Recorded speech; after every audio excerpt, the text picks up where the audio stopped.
Góðan daginn og velkomin í stjórnmálin með Bryndísi Haralds. Í dag ætla ég að tala rafmyntir, bálkakeðjur, blockchain, bóluna eða ekki bóluna og kannski til að innleiða það aðeins fyrir ykkur að þá veit ég ekki hvenær ég vissi fyrsta blockchain eða einhvers konar rafmynt en ég minnist þess að hafa verið að ræða þetta við frænda minn í jólaboði fyrir kannski 3-4 árum síðan og sá var mikill áhugamaður þetta og ég fór svona aðeins að skoða þetta. Stuttu seinna var ég svo á erindi hjá KPMG þar sem var svolítið verið að fjalla bálkakeðjur og svona tækni á bakvið innheimtu skatts og hvernig ríkisvöldin gætu farið að nýta sér þessa tækni í auknum mæli til að vera svona meira við værum ekki eftir á með virðisaukaskattinn og annað. Þannig að ég sá ýmis tækifæri í þessu. Í kjölfarið lagði ég svo fram á árið 2017 fyrirspurn til fjármálaráðherra rafmyntir þar sem að ég spurði hvort að ráðuneytið hefur eða undirstofnun þess hefðu skilgreint sérstaklega einhver viðskipti með rafmyntir svo sem Bitcoin. Ég spurði hver í megindráttum lagaumgjörð slíkra viðskipta, meðal annars hvað skattaframkvæmd og skattaeftirlit varðar. Og svo spurði ég, telur ráðherra ástæðu til þess að taka viðskipti með rafmyntir til nánari skoðunar.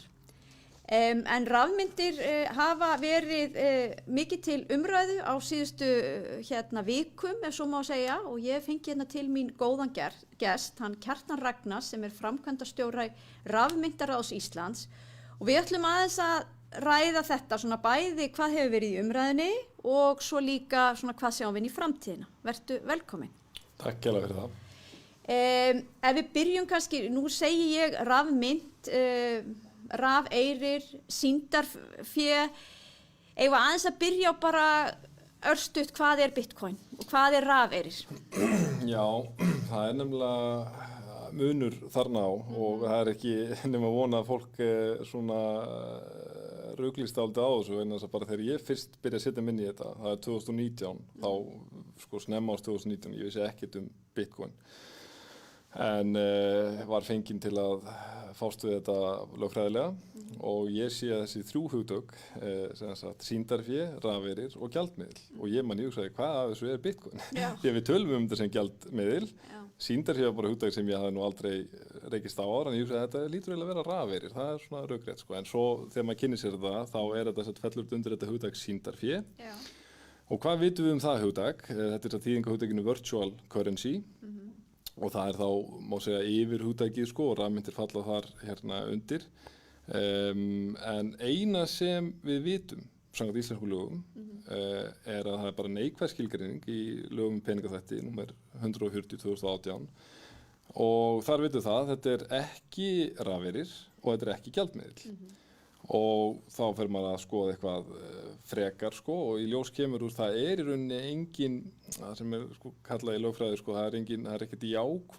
jákvæð skilgreining á þessu hugtaki, þetta bara skilgreind neikvætt. Og eins og rakið þarna vel í þessari umfjöllun þegar þú talar þessa fyrirspurn sem í rauninni eini vettvangurinn á Íslandi sem þú getur fundið einhverja heildstæða lagalega umfjöllun og þetta mjög vöndu umfjöllun, hún eðlilega og réttilega ákveðnum fyrirvörum háð af því að annað væri bara marklaust því að þau Þetta breytist mjög ört. Já, þetta breytist mjög ört og ég meina það var ekki búið að setja innan reglur. Og jú, ég tek því líka fagnandi að maður hefur tekið til því að lögmenn og aðrir að fjalla þetta í greinaskrifum og öðru. En auðvitað náttúrulega hefur það ekki sama vægi og þegar eins og í þessari fyrirspurn ég man það rétt þetta Seðlabanki Íslands, þetta fjármálaeftirlitið, þetta Neytendastofa, þetta tollurinn, þetta skatturinn, þetta svona quote on quote þeir sérfræðingar stjórnsýslunnar sem hafa þá mest vægi að fjalla þetta.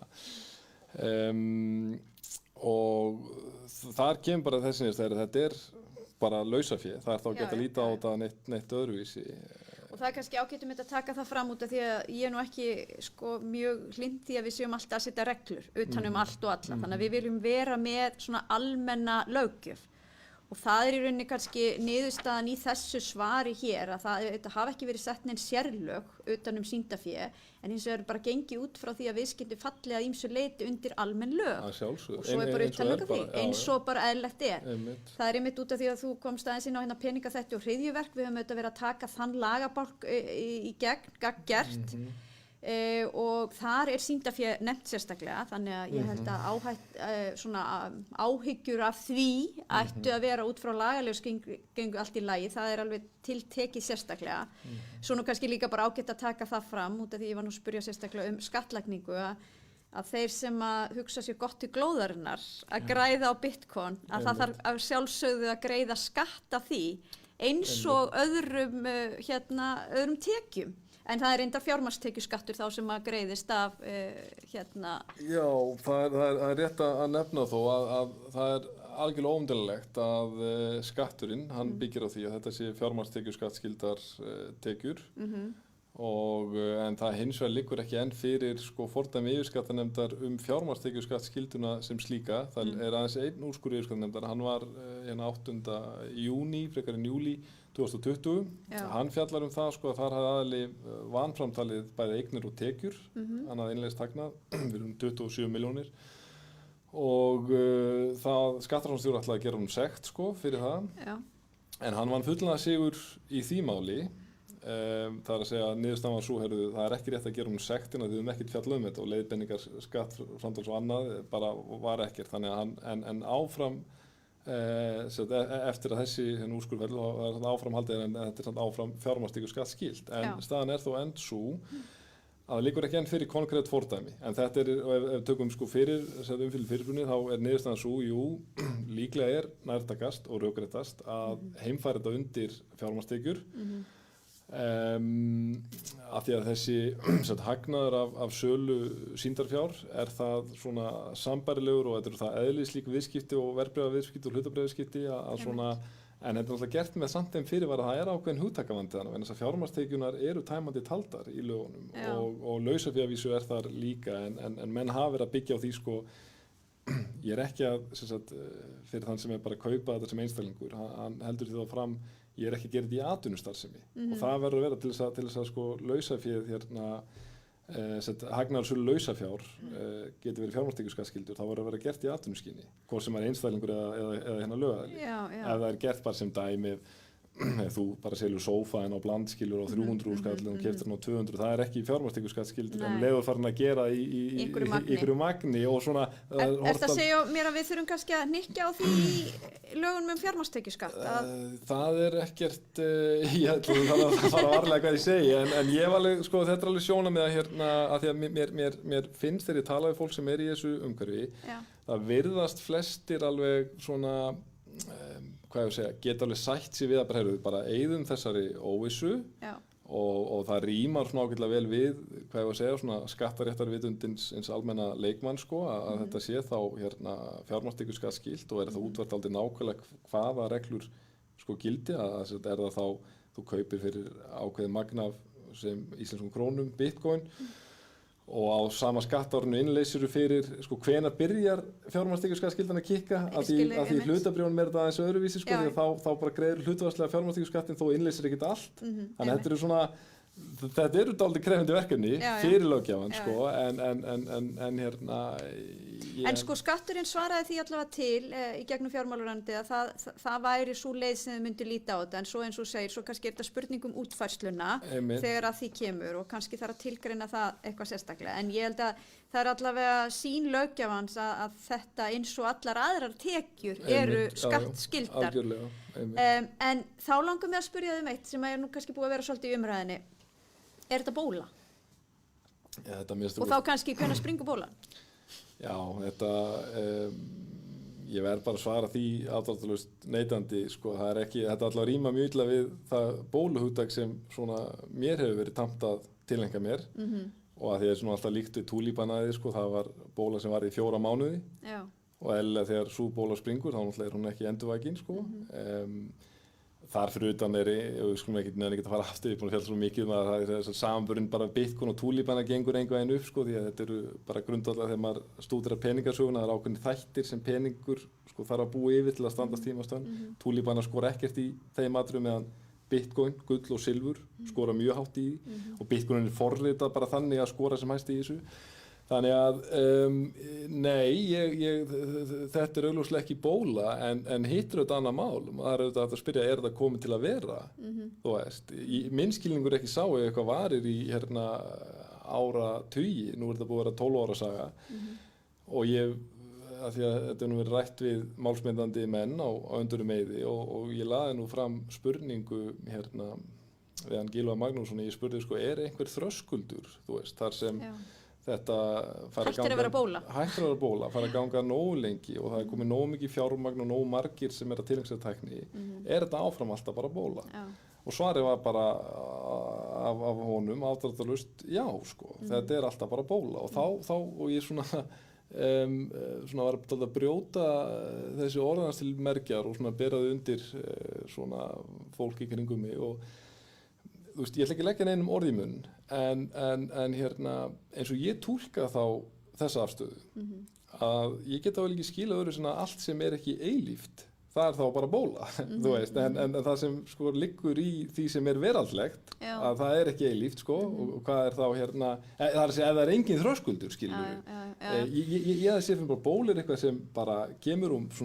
meikar ekki sens, þetta bara eitthvað æði sem grípur fólk sem mjög röklaust og svo springur allir bara að vakna á okkur mókeru hvaða rugli voru í. Það eitthvað sem að gerast með Bitcoin. Komum meir en 100 milljónir mann sem eiga Bitcoin í dag.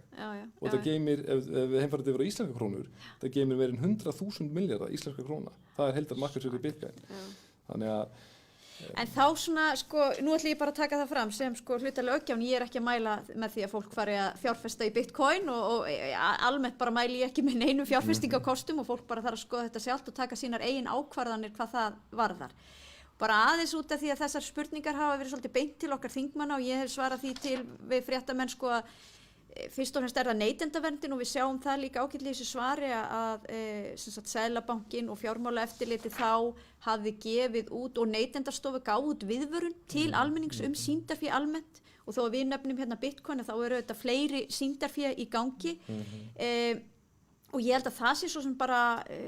eðlilegt að almenningur sé varaður við fjárfestingu þar að segja að þú átt ekki að fjárfesta í einhverju sem þú þekkir ekki og númer 1, 2 og 3 kannski heldur ekki að fjárfesta bara nema þú hafir í raunverulega efni að tapa þeim fjármunum því þetta alltaf einhver áhætta í þessu fólkin.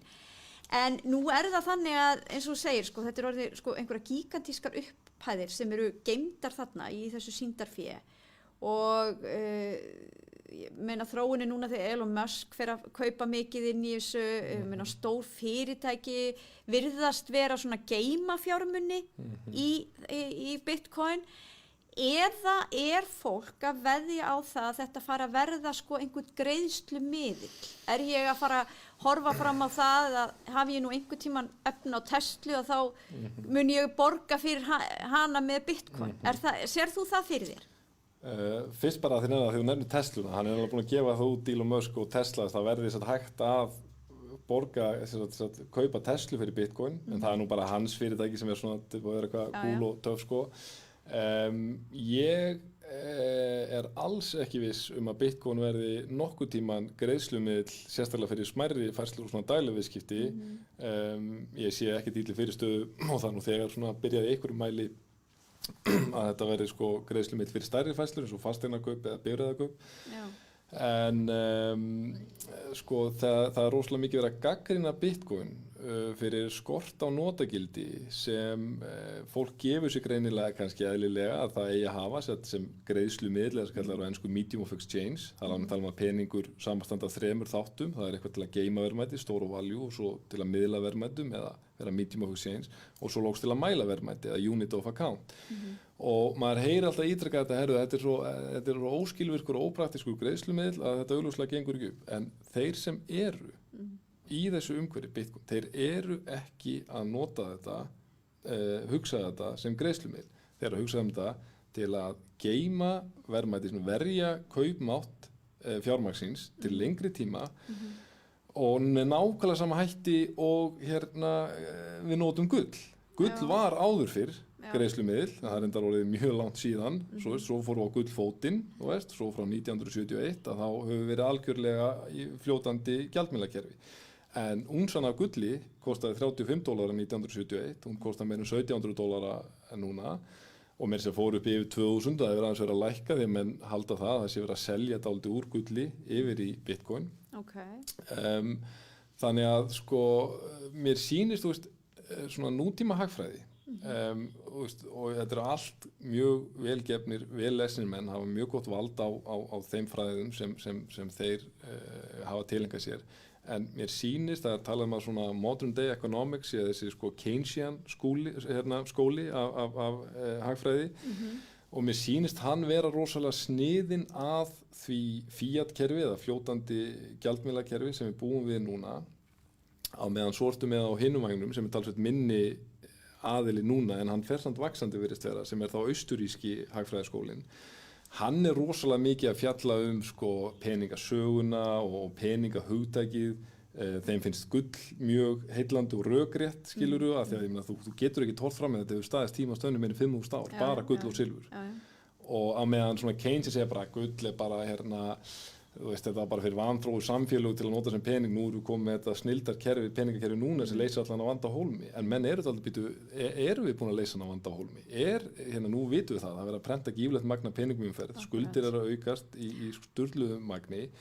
og það alltaf bara sagt, þegar þið hafið ekki þessar áhyggjur, í Bandaríkjunum þá segja að opinbera verðbólgutölur séu hafi verið undir 1% árið 2020. Á meðan við vitum að peningamagn í umferð, þetta mælt í 4 M, skulum ekki fara mjög til en M1 jókst 15% og M2 27%. Það sem almennt, Seðlabanki Íslands notar almennt á M1 og M2 til að mæla peningamagn í umferð. M0 er bara grunnféð, bara seðlar og myntir, hittir og þetta stafræna innistæðureikningar og annað. Þá erum við að býta hvernig stendur á því að verðbólga sé bara 1% þegar að vera að auka svona mikið peningamagn í umferð og við erum í miðjum heimsfaraldri og efnahagurinn hálfgerða lama. Fólk bara í auknum mæli hætt að kaupa þetta. Og það væntanlega ástæðan fyrir því að fólk þá að dreifa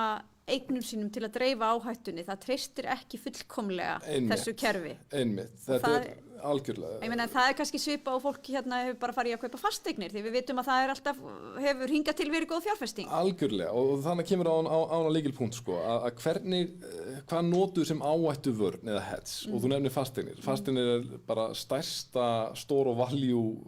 asset class í heimi, stærsti eignarflokkur sem geymir verðmæti og þá gerist þetta en munur þetta á fasteignum og gull eða bitcoin sem dæmi að fasteignir hafa náttúrulega heilmikið verðmæti í sjálfu sér og eru bara hugsaðar fyrst og fremst sem slíkt og bara verið að greiða það verð sem notagildið og við erum kannski komin í svona dálítið djúpa pælingar en það eru samt bara svona nauðsynlegar að viðra þetta en þá kemur sko af því við höfum kannski ekkert betri verkfæri til að geyma verðmæti okkar að þá förum við að setja auki fjármagn í þessa eignaflokka og þeir rjúka upp og þá sko fólk sem skilur þetta peningakerfi og jafnvel sem hefur dálítið mikið milli handana að það skilur, þó svo Seðlabanki Íslands segir að verðbólgan hafi bara verið 3,1% árið 2020 og við förum í gegnum skólum þetta sé mælt samkvæmt neysluvísitölunni og það mjög rökrétt hvernig kökun dreift þar ákveðið magn í matarinnkaup og bensín og fasteignir og allt þetta og við lærum eitthvað svona hugtök eins og að þú tekur nafnávöxtun og dregur verðbólgu frá og þar fær raunávöxtun. Þetta svona almenni leikmaður sem bara lifir til þessu og trúir því að hann sé að verja kaupmátt krónar vel bara með því að vera til dæmis eins og ég opnaði nú eina bók fyrir einhverjum 2 árum ég sé nú eftir því núna í dag, bara verðtryggða bankabók, hugsaði þetta mun verið, en fólk sem skilur kerfið þá hugsaði, hvað að gerast með fasteignamarkaðinn, hvað að gerast með verðbréf, skuldabréf, hlutabréf, hvað að gerast með bitcoin, gull, jú, þetta ekki að hækka 3% ári, þetta að hækka miklu meira og þetta sá kaupmáttur sem þeir reyna að verja. Já. Og eðlilega, skiluru, og það sem ég sé, mín draumsýn að því að ég mér leiðilegt að vera eitthvað of pólitískur, en ég hugsa bara, ef Bitcoin raunverulega það sem ég trúi að það sé, að þá ætti þetta að vera algjör samnefnari, þverpólitískur samnefnari til að minnka ójöfnuð og koma þeim sem hafa staðið höllum fæti og skilja kannski peningakerfið illa, bara þetta getur jafnað leikinn miklu betur af því þetta einmitt, þú veist, sko, maður er svo oft svo að því við fjöllum örlítið pólitíka, maður er svo oft verið, þú veist, kannski ósammála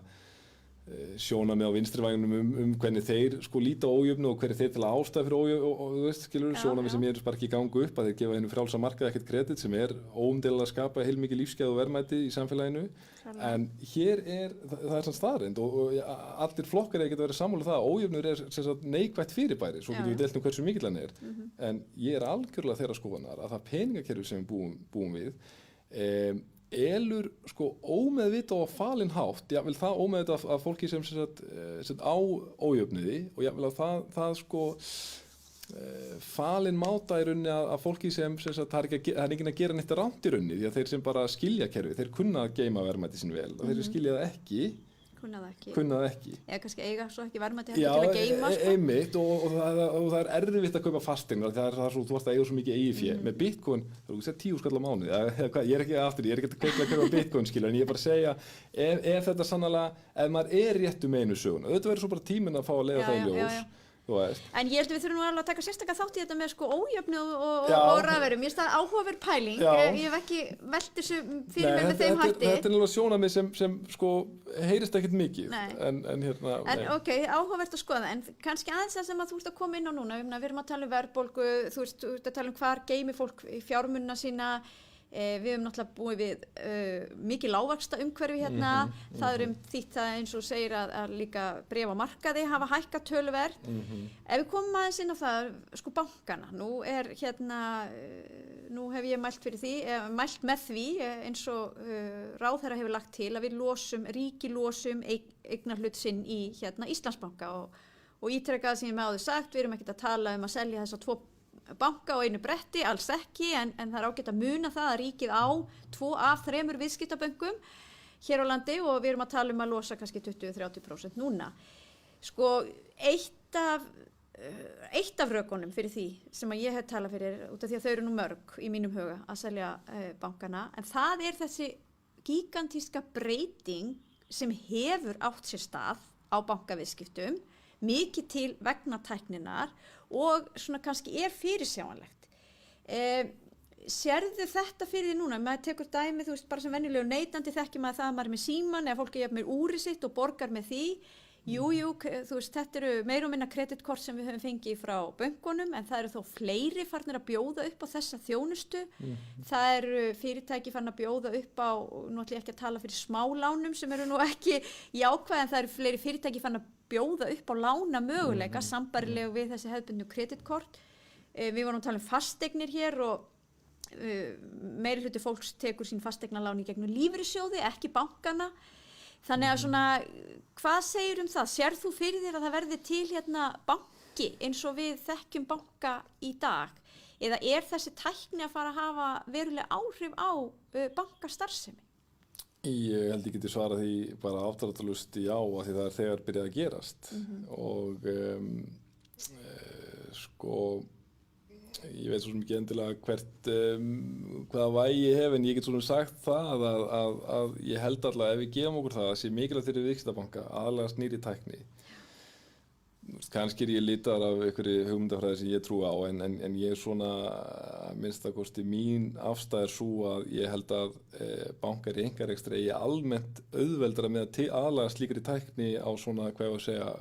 skilvirkari hátt heldur en ríkisstofnanir eða ríkisfyrirtæki en gott og vel það er nú bara mín skoðun en hérna með þetta hvaða áhrif þetta er að fara að hafa á bankaþjónustu nú er einmitt hérna og það er nú einmitt skattframtali núna maður er að telja fram sínar rafmyntaeignir það voru nú þetta ekkert verulegar í lok síðast árs ég vonaði að vera aðeins meiri næstri til fram en ég geymi allt á bara erlendum banka í rauninni, rafmyntabanka og hann býður upp að hann gefur út það eru greiðslukort sem gefur út af hérna Visa þetta er orðin svona aðeila sem leggja mjög ríka áherslu á hvað ég að segja lögmæti og svona útvarslegur þannig að það er mjög auðvelt fyrir þann sem er að huga skattframtali og öðru hvernig að ég stilla öllu þessu þú ert ekkert greiðslumat vegna þess að dílinn er bara þessi að ef þú átt rafmynd eins og Bitcoin og þið vantar segjum bara $10.000 úr ykkur lausafjárkrökum sko, þið vantar $10.000 lán, að þá bara segja það gott og vel, ef þú átt $20.000 virði af Bitcoin, þá getur þú lagt það handvið og við græðum lán á mjög sambærilegum kjörum og bankar hér gera, með engum lándugugjöldum eða neinu, þú færð það bara afgreitt bara innan við mínútu sko, og svo virkar það bara þannig að veðið bara í Bitcoin, þú þarft ekki lengur að vera með fasteignaðina eða eitthvað þess vegna. Nei, veði, og þetta gerist mjög hratt og svo bara segir ef sem sagt, virði handveðsins, Bitcoin eða jável annarra rafmyntar, lækkar það mikið að það orðið tvísýnt hvort það dugi fyrir skuldinni, þá selja þeir mann sjálfkrafa út. Þannig að þetta getur verið hættum að, ég er ekki að mæla með þessu skilur, fólk verður að vita hvað er að gera. En þú veist, ég er bara að segja að þetta það sem að gerast í heiminum og ég meina maður skilur, maður þekkir það, ég meina maður getur jável bara átt heilmikið í einn fasteignum fína tekjur en maður nánast bara eins og maður sé að þurfa að grátbiðja eitthvað í einhvern yfirdrátt í bankanum og svo standast einhver þvílík próf sko og þannig bara, það skiptir ekki máli hvort þú sett Bill Gates eða bara einhver maður sem átt ekki neitt með þessu fyrirkomulagi þá eru hagsmunir lánveitandans tryggðir. Og þetta er náttúrulega miklu skilvirkara sko. En þá er spurningin, ef við ætlum að halda í þetta, eða halda í við þessa þróun og breytingar, þú veist, ég var alveg til í að skipta áfram viðskiptabankana hér, skilurðu, en ef þeir og svo þetta kort með þetta málmkort og vísa og flott en það nú annað, en ég bara að segja, það eru mikla breytingar í gangi. Og ég held að allavega við getum sammælst að þetta ein af mikilvægu rökum fyrir því að það sé skynsamlegt að losa eignarhald ríkisins út af því að þó að bankarnir séu töluvers virði í dag og ég vona að þeir verði það til allra framtíðar og auki bara virði sitt, þá ekkert gefið með það frekar en annað svo sem í svona heimi. En aðeins varðandi tæknina sem að sýndarfé byggir almennt á, þar að segja það sem að við köllum á íslensku bálkakeðju, blockchain á ensku. Ég fór nú líka að sýna þessu ákveðin áhuga því að ég var að velta fyrir mig hvort að það væri sko af þessu mikið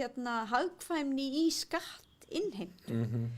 Þú veist, ég ætla ekki að biðja að útskýra þessa tækni í hnotskurn, ég fengi nokkra slíkar útskýringur og get viðkennt það bara, ég skil það ekki alveg, en ég skil heldur ekkert internetið alveg, en það frábær uppfinning sem ég nota hverjum einasta degi.